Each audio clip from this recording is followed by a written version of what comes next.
Hello, in this video I'm going to show you how you can pair your Denon Mini DSB100 speaker to any Android phone or tablet.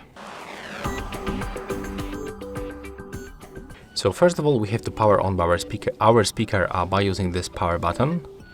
Take a look, it's right here.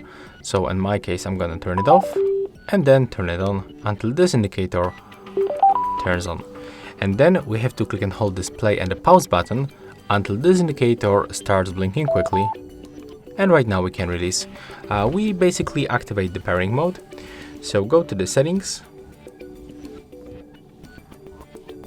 Open the settings on your phone. Go to the Bluetooth. Turn it on with this switcher. And then from available devices list, select your speaker.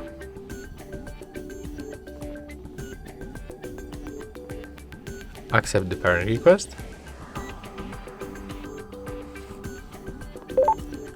And as you can see, right now we are successfully connected. And that's all for this video. Hope you like it.